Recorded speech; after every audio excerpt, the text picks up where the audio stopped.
اللہ تعالیٰ کی پاکیزہ و بابرکت حمد و ثنا کے بعد آمین اللہ تعالیٰ درود و سلام امام الانبیاء سید الانبیاء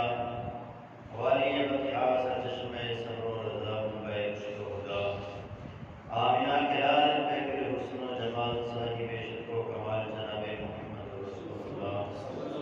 صلی اللہ علیہ وسلم کی ذات اقدس پر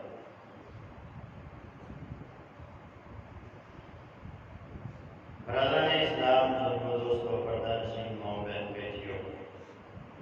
گزشتہ دو خطبہ میں نماز با جماعت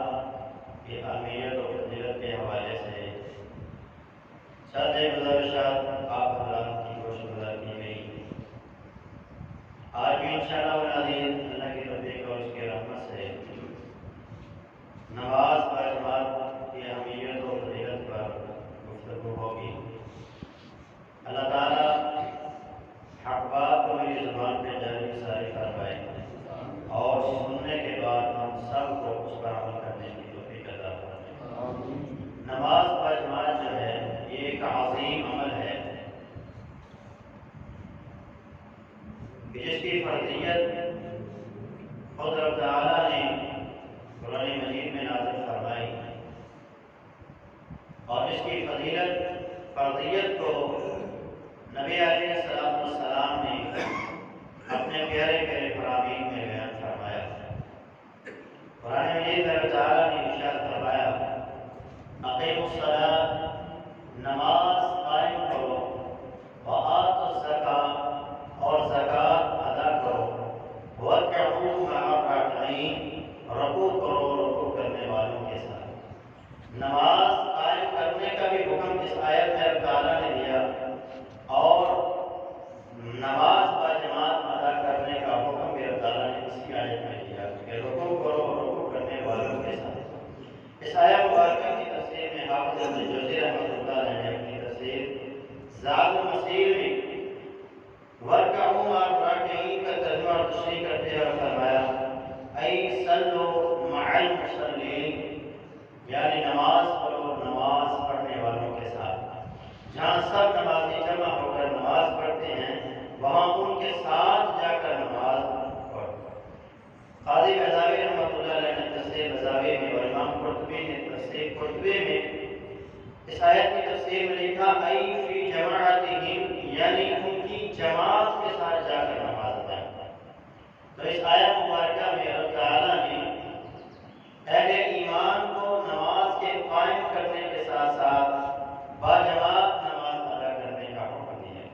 نماز با جماعت ادا کرنا اس قدر اہم ہے، اس بات کا آپ قرآن مجید کی اس آیت سے اندازہ لگا سکتے ہیں۔ اللہ تعالیٰ نے فرمایا وَإِذَا كُنْتَ فِيهِمْ فَأَقِمْتَ لَهُمُ الصَّلَاةَ، اے میرے محبوب جب آپ ان میں ہوں تو آپ ان کے امام بن جائیں، آپ ان کی امامت کروائیں۔ فَلْتَكُنْ طَائِفَةٌ مِّنْهُمْ مَعَكُمْ وَلْيَأْخُذُوا أَسْلِحَتَهُمْ فَإِذَا سَجَدُوا فَلْيَكُونُوا مِنْ وَرَائِكُمْ وَلْتَأْتِ طَائِفَةٌ أُخْرَىٰ۔ فرمایا حالت جنگ ہے، کافر سامنے ہے۔ یہ اس وقت آیت اتری جب مسلمان ایک لڑائی میں تھے اور قبلے کی طرف کافر تھا، مسلمانوں کا دشمن بالکل سامنے تھا اور نماز کا وقت ہو گیا۔ تو کافروں نے یہ سوچا کہ اب جب یہ نماز پڑھیں گے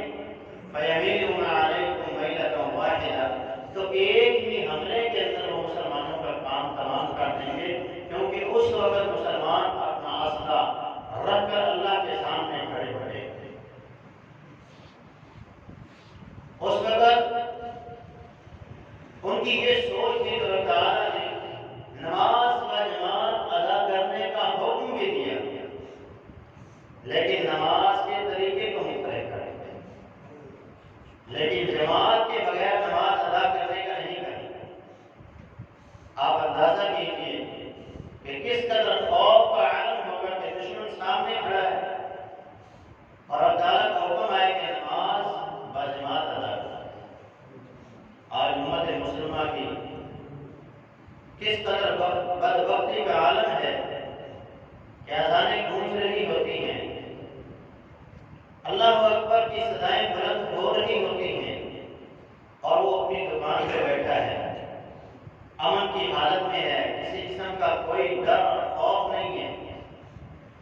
کے باوجود بھی وہ نماز پڑھنے کے لیے نہیں آیا،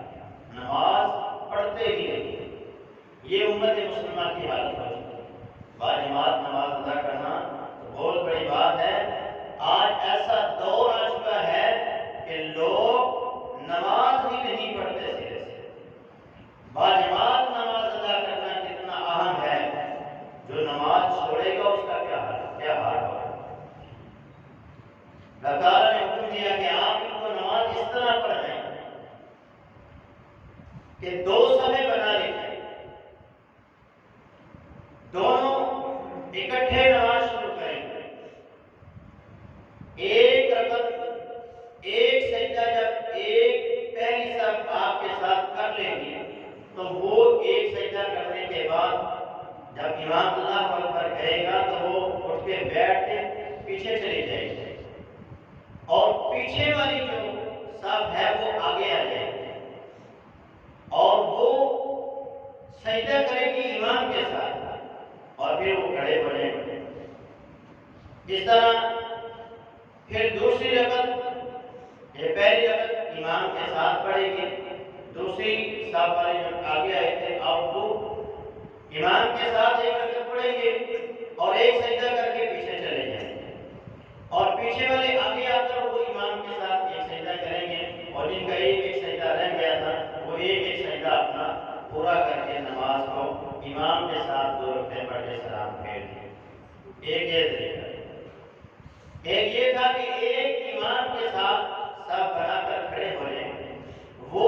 2 رکعتیں امام کے ساتھ پڑھیں، امام تشہد میں بیٹھا رہے گا اور یہ سلام پھیر کر چلے جائیں گے، اور جو دشمن کے سامنے کھڑے ہیں وہ آ کر امام کے ساتھ اپنی 2 رکعتیں پوری کریں گے اور 2 رکعتیں امام کے ساتھ پڑھ کر سلام پھیر دیں گے، دونوں کی 2 رکعتیں ہو جائیں گی، امام کی 4 رکعتیں۔ اس طرح مختلف طریقے ہیں، 6 یا 7 طریقے ہیں جو حالت جنگ میں نماز باجماعت ادا کرنے کا اللہ تعالیٰ نے حکم دیا ہے۔ آپ اندازہ کیجیے، اللہ تعالیٰ نے بغیر جماعت کے ان کو نماز پڑھنے کا حکم نہیں دیا، بلکہ ان کو نماز باجماعت ادا کرنے کا بھی حکم دیا، لیکن نماز کے طریقے کو مختلف کر دیا۔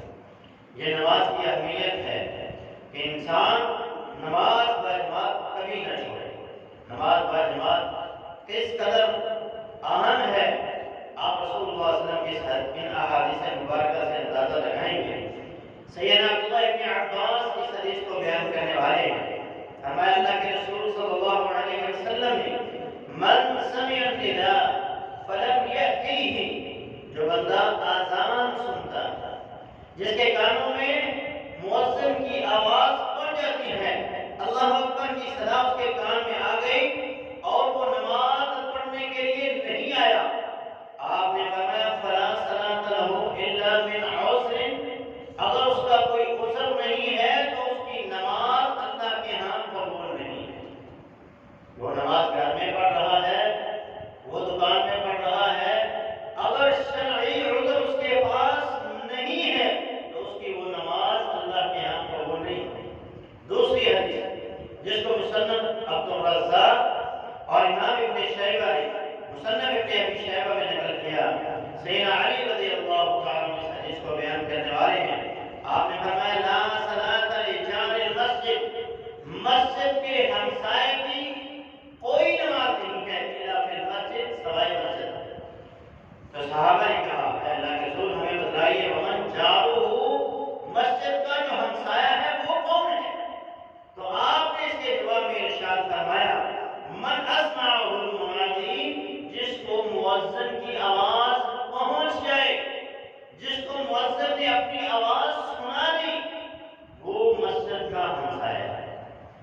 گویا جو بندہ مؤذن کی آواز کو سنتا ہے اور پھر وہ مسجد میں نہیں آتا، اس بندے کی نماز اللہ کے ہاں قبول نہیں ہے۔ مصنف ابن ابی شیبہ نے سیدنا علی رضی اللہ عنہ سے ایک اور روایت نقل کی ہے، آپ نے فرمایا من سمع النداء فلم یأتیہ، جو بندہ آذان کو سن لیتا ہے اور پھر وہ مسجد میں نماز ادا کرنے کے لیے نہیں آتا، لم تجاوز صلاتہ رأسہ، اس کی نماز اس کے سر سے اوپر نہیں جاتی۔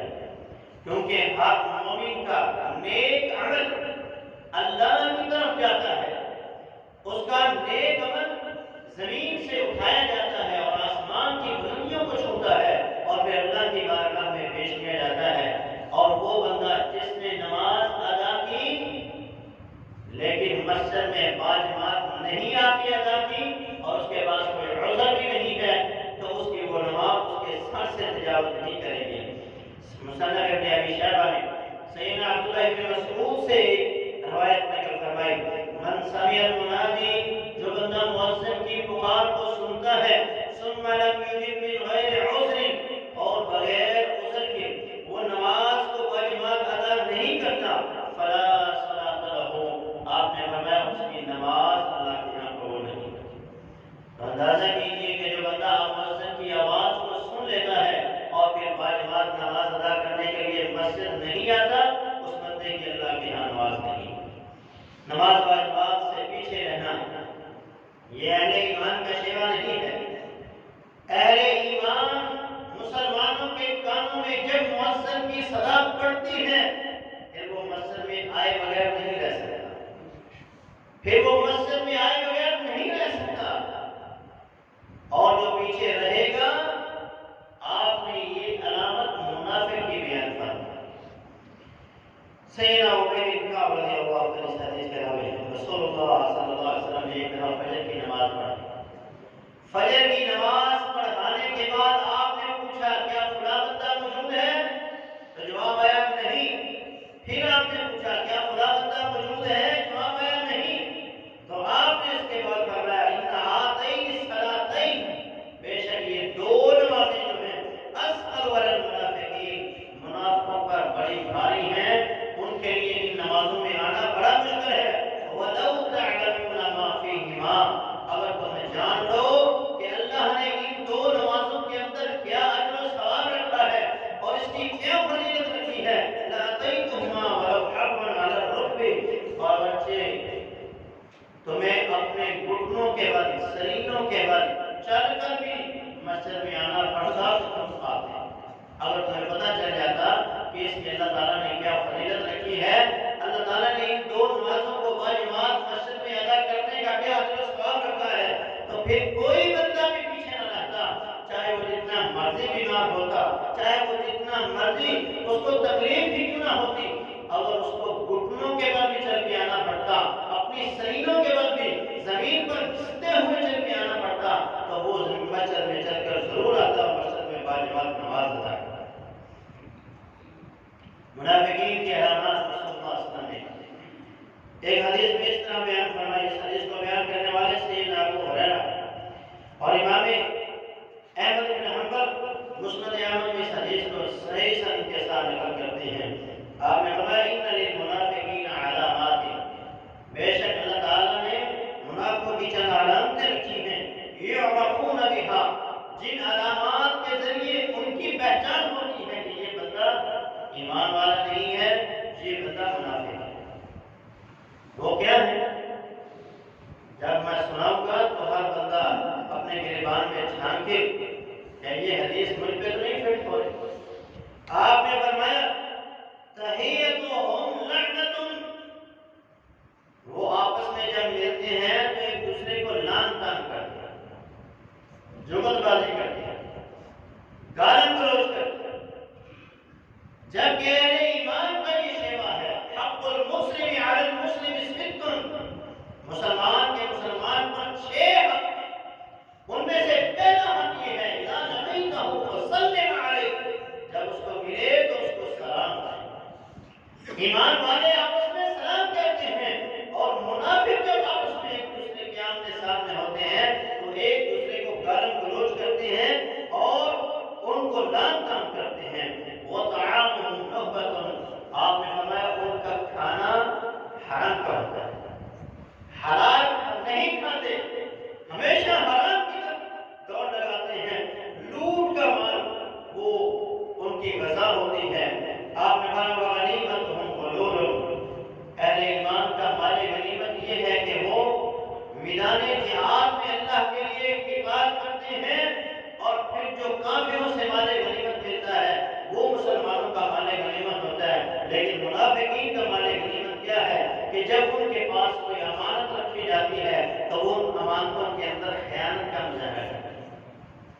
آگے آپ نے فرمایا وَلَا يَقْرَبُونَ الْمَسَاجِدَ إِلَّا حَجْرًا، مسجد کے قریب نہیں آتے، دور دور رہتے ہیں، مسجد کے قریب نہیں آتے، دور دور رہتے ہیں۔ اور آگے آپ نے فرمایا وَلَا يَأْتُونَ الصَّلَاةَ إِلَّا دَبْرًا، نماز پڑھنے کے لیے اس وقت آتے ہیں جب نماز ہو جاتی ہے،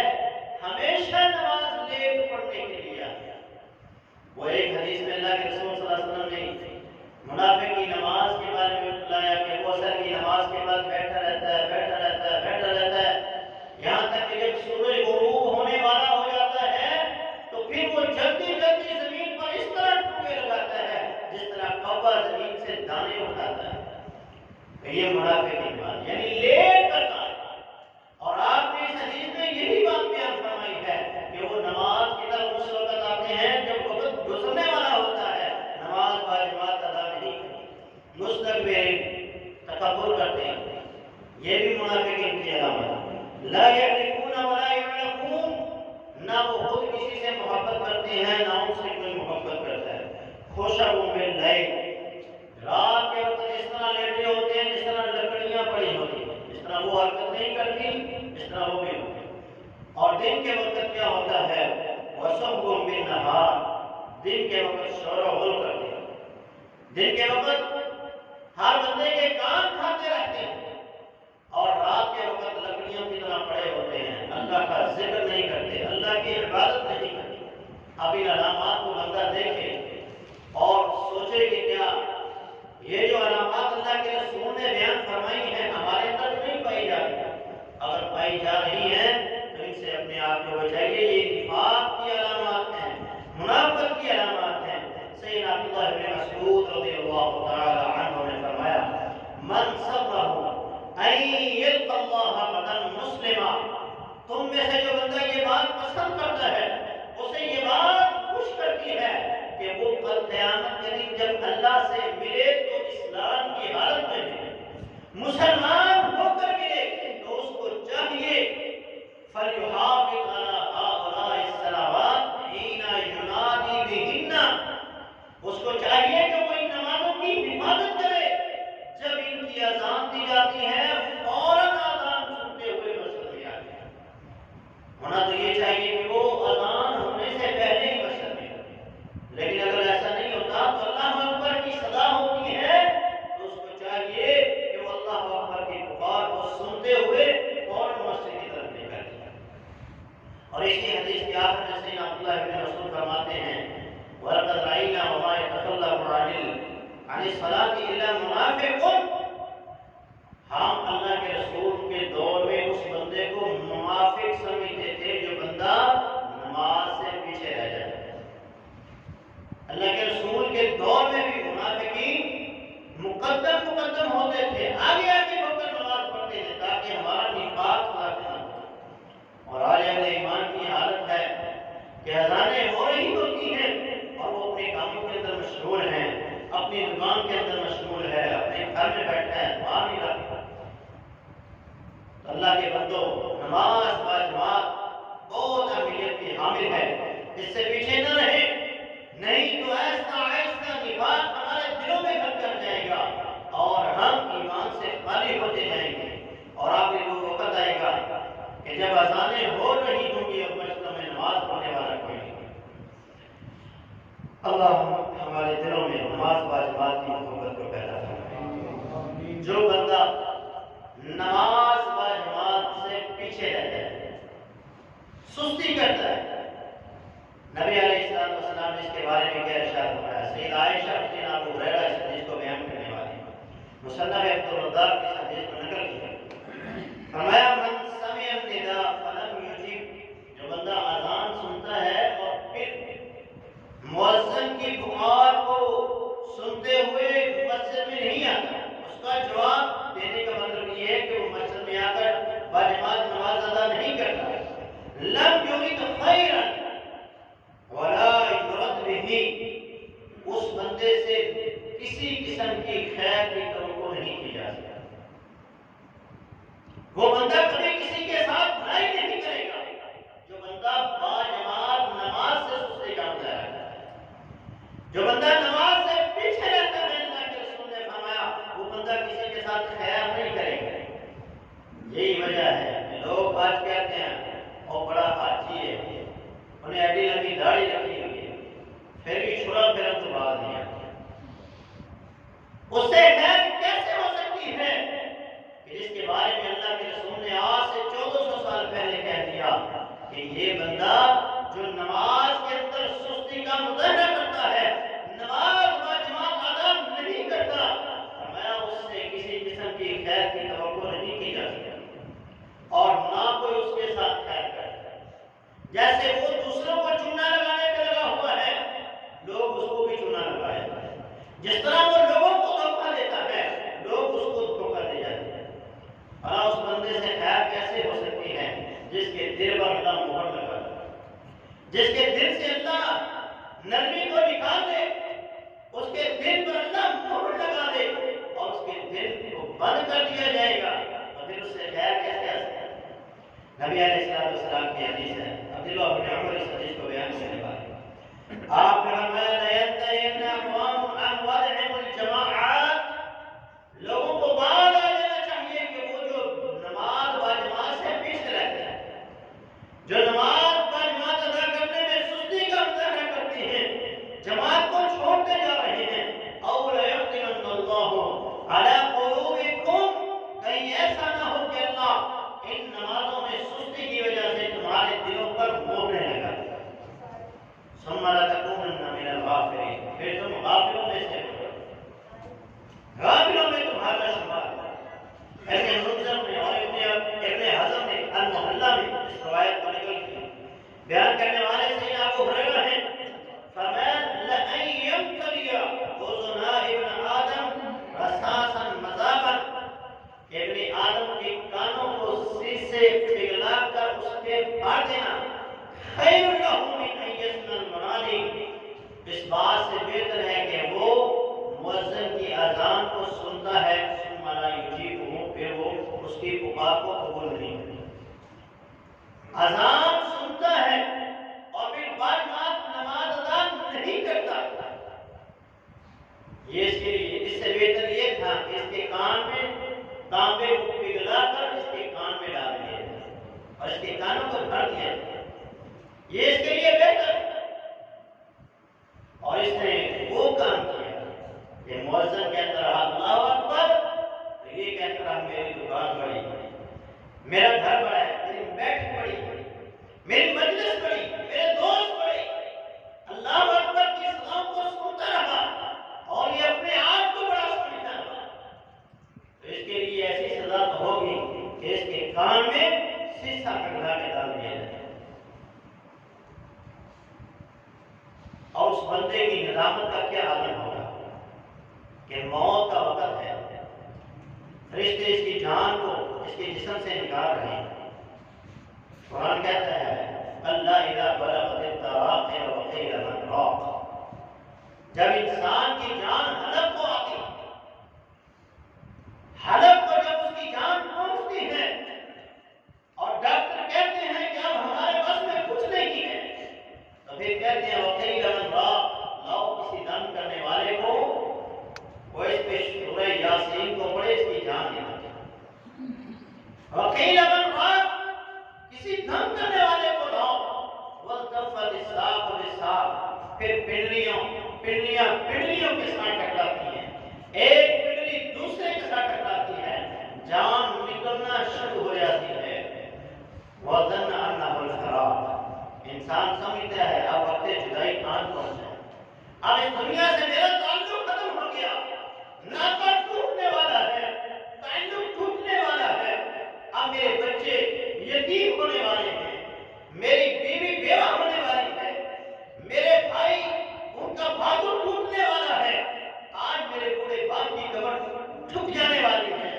انسان اس وقت سمجھ رہا ہوتا ہے اب وقت جدائی آن پہنچا ہے، لیکن فرشتے کیا کر رہے ہیں؟ اس کے چہرے پہ مار رہے ہیں، اس کی پشت پر مار رہے ہیں، مار مار کے اس کے جسم سے اس کی روح کو نکال رہے ہیں اور ساتھ ساتھ کہہ رہے ہیں فلا صدق ولا صلى، اور ظالم تو نے دنیا میں نہ تو اذان کی تصدیق کی نہ تو نے نماز پڑھی، ولكن كذب وتولى، جب اذان ہو رہی ہوتی تو پیٹ پھیر کے جا رہا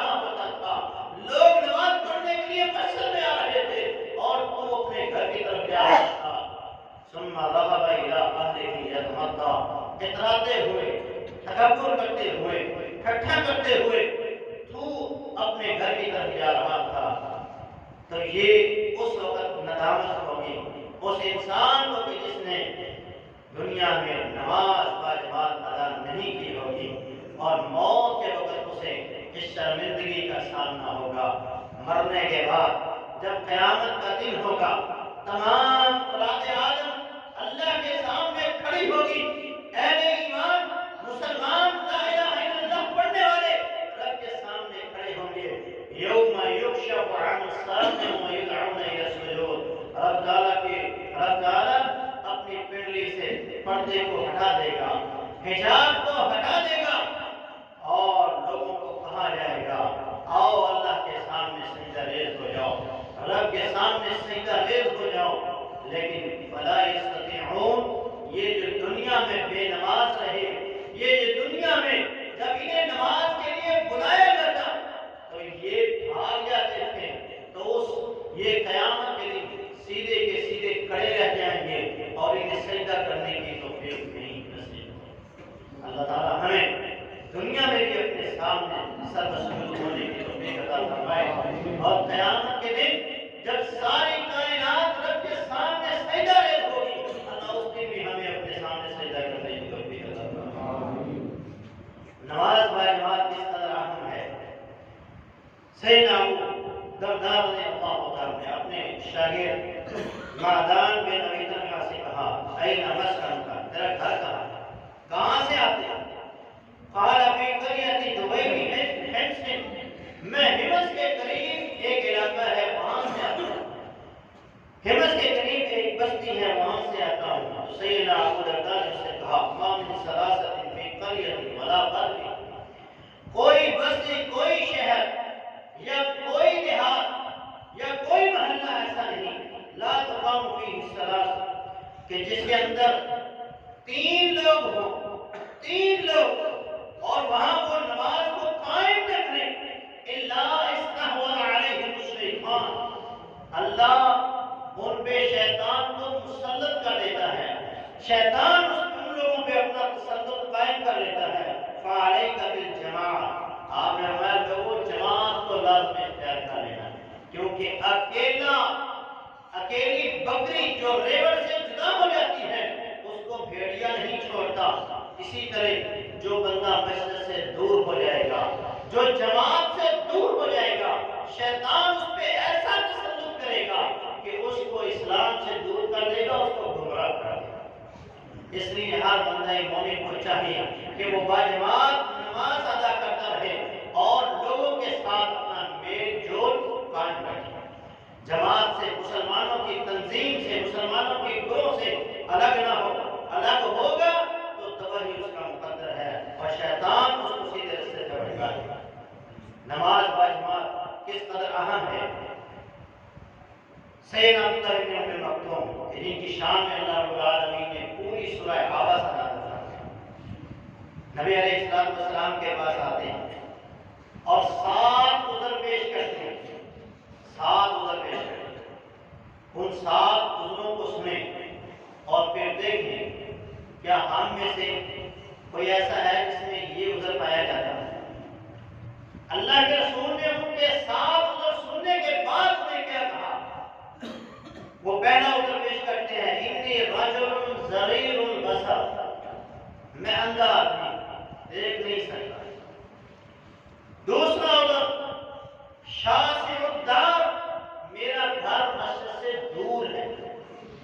انہ لیس لی قائد یقودنی الی المسجد، تیسرا عذر پیش کر رہے ہیں مجھے کوئی لانے والا بھی نہیں ہے کہ جس کی انگلی پکڑ کر، کوئی میری لاٹھی کو پکڑ کر مجھے مسجد میں لے آئے، کوئی ایسا بھی میرے پاس نہیں ہے۔ چوتھا عذر ان بینی و بین المسجد نخلا و شجر،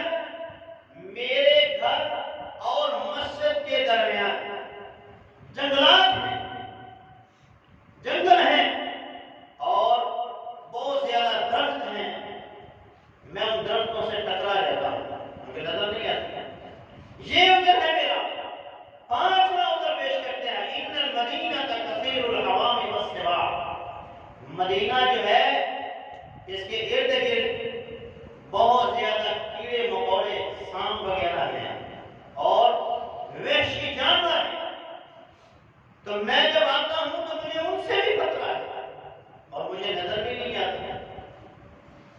چھٹا عذر پیش کیا، قد کبرتی سنی، میری عمر بھی گزر چکی ہے، بوڑھا ہو چکا ہوں۔ ساتواں عذر ورق عظمی،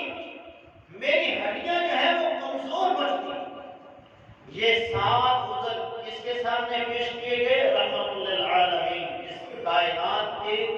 سب سے زیادہ رحمت کرنے والے پیغمبر کی طرف، اور عذر بھی معقول تھے۔ کیا ہم میں سے کسی پر ان میں سے کوئی عذر لگتا ہے جو ہم اپنی نمازوں کو گھر میں پڑھ رہے ہیں؟ یہ 7 عذر معقول عذر تھے، لیکن رحمت للعالمین پیغمبر نے کہا،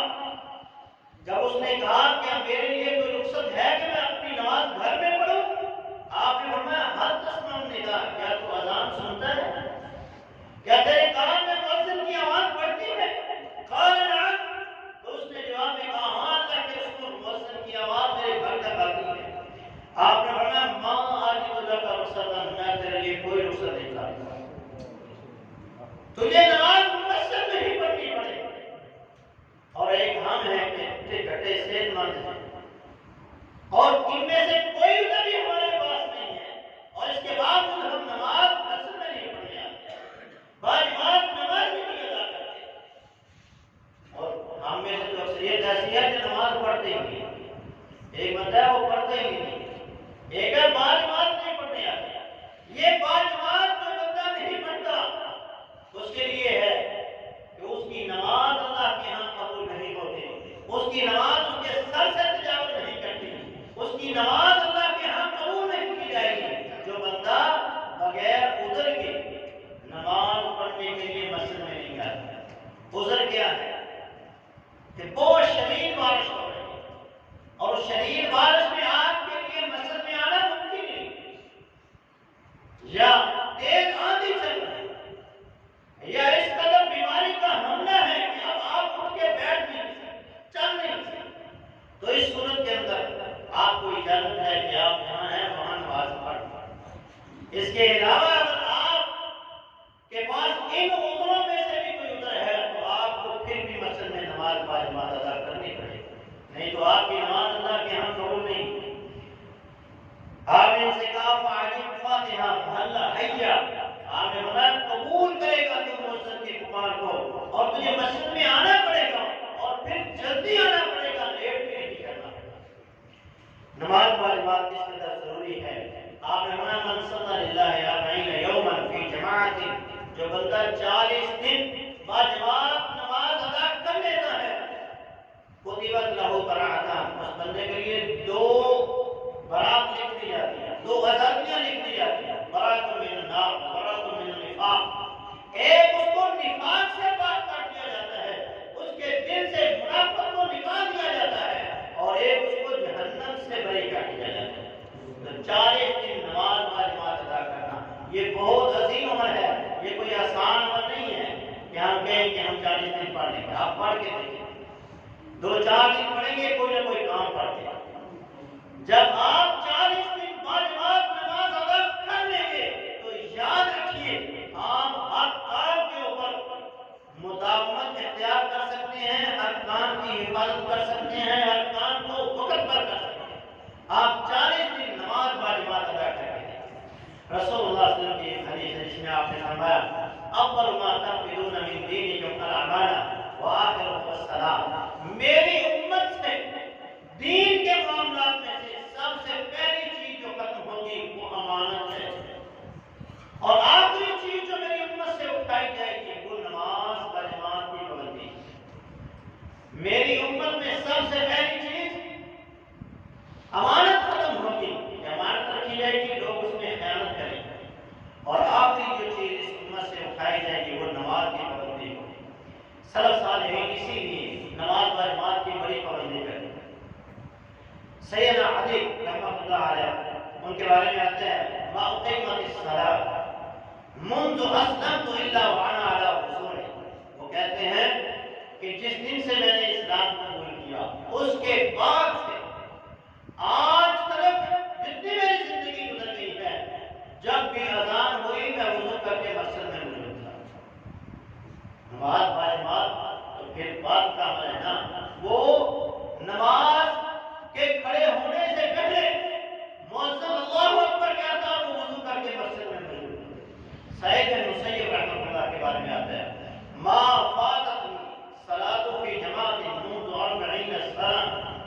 وہ فرماتے ہیں 40 سال، 40 دن نہیں، 40 سال جب مؤذن اللہ اکبر کہتا یا جب امام کے پیچھے ایک مقتدی اللہ اکبر کہہ کر اقامت کو شروع کرتا تو میں مسجد میں موجود ہوتا۔ 40 سال، ایک دو دن 40 دن نہیں، 40 سال کا عرصہ ہے۔ ربیعہ بن یزید رحمۃ اللہ علیہ کے بارے میں آتا ہے، فرماتے ہیں ما اذن مؤذن لصلاۃ الصبح، صبح کی نماز پڑھنا مشکل ہوتی ہے، وہ کہتے ہیں صبح کی نماز 40 سال ہو گئے مؤذن اللہ اکبر کہتا اور انا فی المسجد، اور میں مسجد میں موجود ہوتا۔ ہم جب فجر کے وقت مسجد میں آتے ہیں تو ہمیں بندہ ذات نظر نہیں آتی کہ مسجد میں کوئی ہے بھی ہے نہیں، یہ ہماری مسجد کا اور یہ محدثین ہیں، اللہ نے ایسے کوئی سطح نہیں دی، اسی وجہ سے کہ انہوں نے اللہ کے دین سے محبت کی ہے اور ہمیشہ انہوں نے نماز باجماعت ادا کی ہے۔ اللہ رب العالمین سے دعا ہے کہ وہ ہمیں بھی باجماعت نماز ادا کرنے کو توفیق عطا فرمائے۔ اقول قولی ھذا